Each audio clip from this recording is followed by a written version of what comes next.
आज कहानी रुलाने वाली लव स्टोरी दो मासूम बच्चों की है जो बचपन से ही एक दूसरे से बेपनाह मोहब्बत करते थे।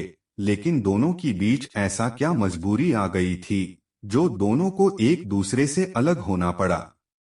भरोसा और विश्वास रिश्ते को जोड़ने की एक डोरी के रूप में काम करते हैं। अगर रिश्ते में भरोसा और विश्वास ही टूट जाता है तब उस रिश्ते का कोई मतलब नहीं बनता। लेकिन कभी कभी प्यार में भरोसा और विश्वास होते हुए भी हमें एक दूसरे से बिछड़ना पड़ता है। लेकिन ऐसा क्यों होता है? ये सवाल सबकी मन में होता है, लेकिन इन सवालों का सही जवाब सबको पता नहीं होता। आज की कहानी रुलाने वाली लव स्टोरी भी कुछ ऐसा है, जो प्यार में भरोसा और विश्वास में एक सच्चा प्यार करने वाले पायल और ऋषभ की दुख भरी दास्तान। लेकिन सवाल उठता है कि क्या पायल और ऋषभ की रिश्ते में विश्वास नहीं था? क्या उन दोनों को एक दूसरे पर भरोसा नहीं करते थे? आखिर उन दोनों के रिश्ते के बीच ऐसा क्या हुआ था जो एक दूसरे से जुदा होना पड़ा? तो चलिए जान लेते हैं इन दोनों के प्यार की पूरी कहानी। ये कहानी शुरू होती 2008 में पश्चिम बंगाल के एक छोटे से गांव में, जहां पायल और ऋषभ के दोनों परिवार एक ही मोहल्ला में रहते थे। पायल और ऋषभ का घर बस 5 मिनट की दूरी पर था। दोनों बचपन से ही बहुत ही अच्छे दोस्त थे और दोनों मध्यम परिवार से थे। दोनों बचपन से ही एक स्कूल में पढ़ते थे। उन दोनों की दोस्ती इतनी गहरा थी कि वह दोनों स्कूल में एक साथ जाते थे और स्कूल से लौटते वक्त भी एक साथ आते थे। दोनों में खेलना कूदना लड़ना झगड़ना ये तो रोज की बात थी। दोनों के परिवार के बीच भी अच्छा मेल था, इसलिए दोनों के परिवारों को उन दोनों की दोस्ती से कोई एतराज नहीं था। अब दोनों प्राथमिक स्कूल से हाई स्कूल में एक ही साथ एक ही स्कूल में भर्ती हुए। वह दोनों पढ़ाई लिखाई में भी बहुत अच्छे थे, इसलिए वह दोनों ही अच्छे अंकों से 10वीं क्लास पास कर ली। अब वह दोनों बड़े हो चुके थे। बुरे भले की समझ उन दोनों में आ चुकी थी, लेकिन उन दोनों के बीच सिर्फ एक अच्छी दोस्ती ही थी। प्यार का सिलसिला अभी तक शुरू भी नहीं हुआ था। जब वो दोनों 10वीं पास करने के बाद 12वीं में भर्ती हुए, तभी उन दोनों के साथ में उन्हीं की क्लास में एक ऋषिकेश नाम का एक लड़का भर्ती हुआ। ऋषिकेश थोड़ा अमीर परिवार का लड़का था। कुछ दिन जाने के बाद पायल और ऋषिकेश से थोड़ा बातचीत होने लगी, लेकिन ऋषभ ने पहले तो ज्यादा ध्यान नहीं दिया था। लेकिन जब देखा कि उन दोनों में मिलना जुलना थोड़ा बढ़ गया, तब से ऋषभ उन दोनों पर थोड़ा नजर रखने लगा। देखा जाए तो ऋषभ ने पायल को मन ही मन में बहुत प्यार करता था, लेकिन पायल उसे प्यार करती है या नहीं, यह ऋषभ को पता नहीं था। पायल और ऋषिकेश की जब ऋषभ एक साथ देखता था तब ऋषभ मन ही मन में जलता था। जलन तो होनी ही थी, क्योंकि ऋषभ पायल से प्यार जो करता था। इस दुनिया में कौन ऐसा है जो अपने प्यार को दूसरे के साथ देखना चाहता है? कोई नहीं, बस ऋषभ भी उन्हीं में से एक था। ऋषभ को भी पायल और ऋषिकेश का मिलना जुलना बिल्कुल पसंद नहीं था, और ये बात पायल भी नोटिस की थी, क्योंकि पायल जब भी ऋषभ से बातें करने के लिए आती थी तब पायल से थोड़ा गुस्से से बातें करता था। पायल को लगा कि ऋषभ अब पहले की तरह नहीं है, कुछ बदला हुआ सा लग रहा है। एक दिन पायल ने ऋषभ से पूछा, ऋषभ क्या हुआ, मुझसे तुम ठीक से बात नहीं कर रहे हो? मुझसे कोई गलती हो गई क्या? ऋषभ ने कहा, नहीं तो कुछ भी नहीं। पायल ने कहा, नहीं नहीं, मैं तुम्हें बचपन से बहुत अच्छी तरह से जानती हूँ। कुछ तो बात है जो तुम मुझसे छुपा रहे हो, बोलो ना क्या बात है। लेकिन उस दिन ऋषभ ने कुछ नहीं बताया, लेकिन पायल ने ठान ली थी कि कल ऋषभ से बुलवाकर ही रहूंगी कि दरअसल बात क्या है। अगले दिन जब वह दोनों स्कूल में आए तो सबसे पहले पायल ने ऋषभ को कहा, ऋषभ क्या हुआ, अभी तुम्हें बताना पड़ेगा, नहीं तो मैं क्लास नहीं जाऊंगी। पायल के बार बार कहने पर ऋषभ ने बता ही दिया कि तुम्हारा और ऋषिकेश का मिलना जुलना मुझे बिल्कुल पसंद नहीं है। पायल ने पूछा, क्यों? ऋषभ ने कहा, पता नहीं मगर मुझे पसंद नहीं है। पायल ने कहा, क्यों, जलन है? ऋषभ ने कहा, जलन किस बात की, लेकिन मुझे अच्छा नहीं लगता तो नहीं लगता। पायल ने कहा, ऋषभ मैं और तुम बचपन से एक साथ बड़े हुए हैं और हम दोनों एक दूसरे को बहुत ही अच्छी तरह से समझते और जानते भी हैं। तुम्हें क्या लगता मेरे और ऋषिकेश के बीच कुछ चल रहा है? ऋषभ ने कहा, मुझे कुछ पता नहीं, लेकिन मैं क्या चाहता हूँ, मुझे क्या पसंद है, क्या तुम्हें पता है? नहीं ना। पायल ने ऋषभ को कहा, जो भी बोलना है साफ साफ कहो, ज्यादा घुमा फिराकर बात मत करो। ऋषभ ने कहा, तो सुनो, मैं बचपन से ही तुमसे प्यार करता हूँ और मैं तुम्हें किसी दूसरे के साथ देख सकता। पायल ने हंसते हुए कहा, बुद्धू मैं भी तुम्हें चाहती हूँ और तुमसे अच्छा हमसफर मुझे और कहाँ मिलेगा, पागल। और रही ऋषिकेश की बात, वह सिर्फ मेरा एक दोस्त है और कुछ भी नहीं। मैं तो तुम्हारे अंदर छुपे हुए मेरी प्यार को देखना चाहती थी कि तुम मुझसे कितना प्यार करते हो, क्योंकि मुझे पता है कि एक सच्चा प्यार करने वाला आशिक उसके प्यार को किसी के साथ देखना पसंद नहीं करता। वह दोनों अपने प्यार को पाकर बहुत खुश थे। बचपन से ही वह दोनों अच्छे दोस्त थे। अब दोनों का रिश्ता प्यार में बदल चुका था। उन दोनों का रिश्ता और भी गहरा हो चुका था। अब पायल और ऋषभ का प्यार स्कूल से शुरू होकर कॉलेज तक पहुंच चुका था। पायल और ऋषभ एक दूसरे को बेपनाह मोहब्बत करते थे। पायल और ऋषभ दोनों ही कॉलेज में अच्छे से पास हो गया था और कॉलेज से पास होते ही वह दोनों अपने खुशहाल जिंदगी को लेकर ढेर सारे सपने सजाने लगे। लेकिन उन दोनों को क्या पता था कि उन दोनों की खुशहाल जिंदगी के सपनों के बीच एक भयानक तूफान आने वाला है और ये तूफान दोनों की दिल को झकझोर कर देने वाला है। लेकिन सवाल ये है कि पायल और ऋषभ की जिंदगी में कौन सा तूफान आया था जो दोनों के दिल में इतना गहरा चोट पहुंचाएगा और दोनों अलग हो जाएंगे। प्यार का रिश्ता एक ऐसा मधुर बंधन है जो विश्वास और भरोसे के ऊपर टिका होता है, क्योंकि प्यार जबरदस्ती से नहीं किया जाता है। प्यार का रिश्ता दोनों के दिल के इच्छा अनुसार होता है।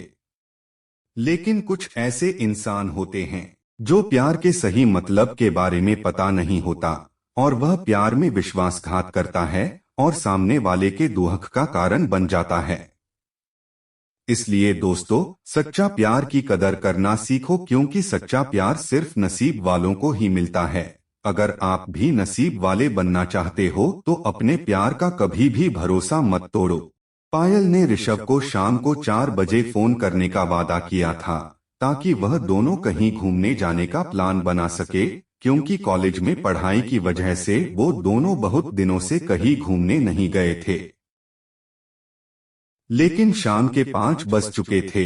पायल का कोई फोन नहीं आया, इसलिए ऋषभ ने ही पायल को फोन किया, मगर पायल ने ऋषभ की फोन काट दिया। ऋषभ को थोड़ा अजीब लगा, फिर भी ऋषभ ने दोबारा फोन किया, लेकिन फिर से पायल ने फोन काट दिया। ऋषभ ने सोचा कि पायल तो ऐसा कभी नहीं करती, लेकिन आज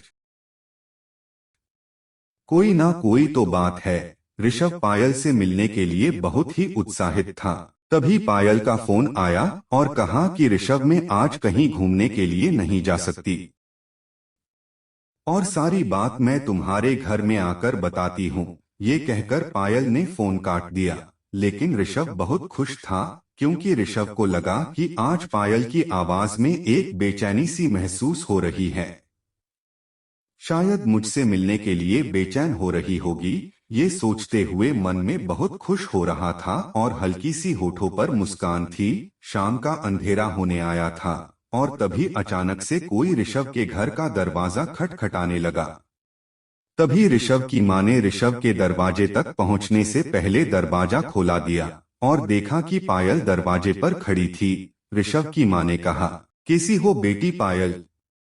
पायल ने ऋषभ की मां को नमस्ते करते हुए कहा, मैं ठीक हूँ। मैं थोड़ा ऋषभ से मिलने आई हूँ। ये कहते हुए पायल सीधा ऋषभ के कमरे में चली गई।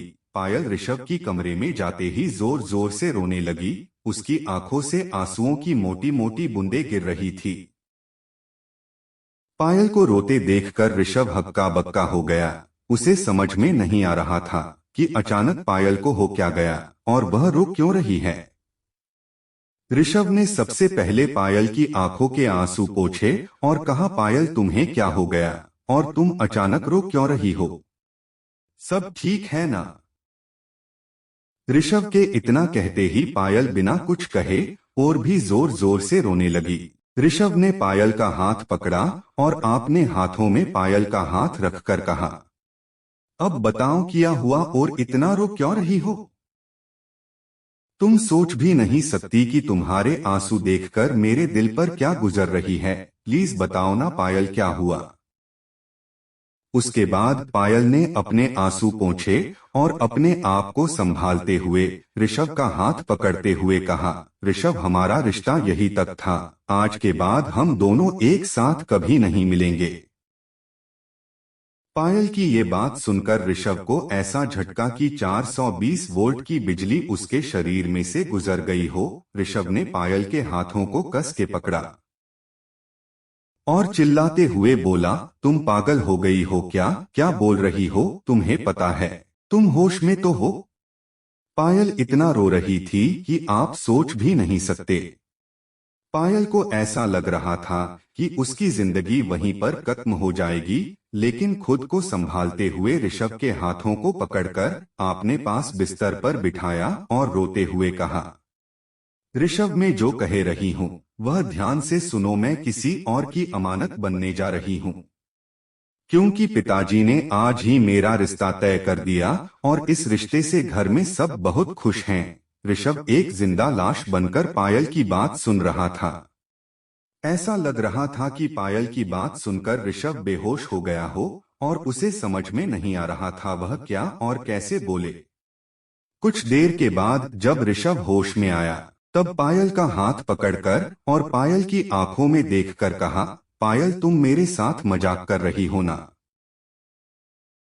ये बात साफ थी कि ऋषभ के गले की कंपन ही ऋषभ को बता रही थी कि पायल झूठ नहीं बोल रही है और अब सब कुछ खत्म हो चुका है। लेकिन पायल ने ऋषभ के सवालों का जवाब ना देते हुए अपने चेहरे को घूंघट से ढकते हुए कहा, मेरी बात तुम्हें मजाक लग रही है? अचानक ऋषभ को ऐसा लगा कि पूरा आसमान उसके सर पे टूट पड़ा है और उसकी आंखों के सामने पूरे कमरे में अंधेरा छा गया हो। ऋषभ ने अपने दोनों हाथों से अपने सर को पकड़कर जमीन के तरफ एक नजर से देखने लगा। उसकी आंखों में सब कुछ धुंधला सा नजर आ रहा था।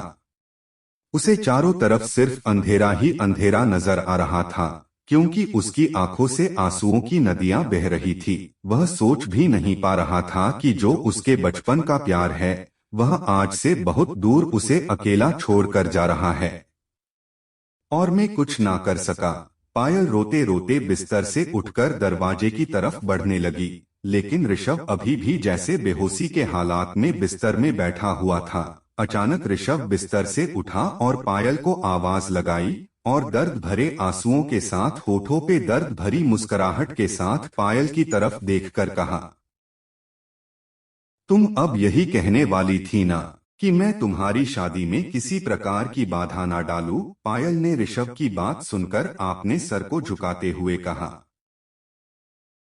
हाँ ऋषभ, मुझे तुमसे यही कहना था कि मुझे तुम पर पूरा भरोसा है कि तुम कुछ भी ऐसा काम नहीं करोगे जिससे मेरी शादी में कोई बाधा आए और मेरे पिताजी की इज्जत मिट्टी में मिल जाए। ऋषभ पायल की बात सुनकर हैरानी से पायल की तरफ देख रहा था और सोच रहा था कि यही था उसके और मेरे बचपन का प्यार।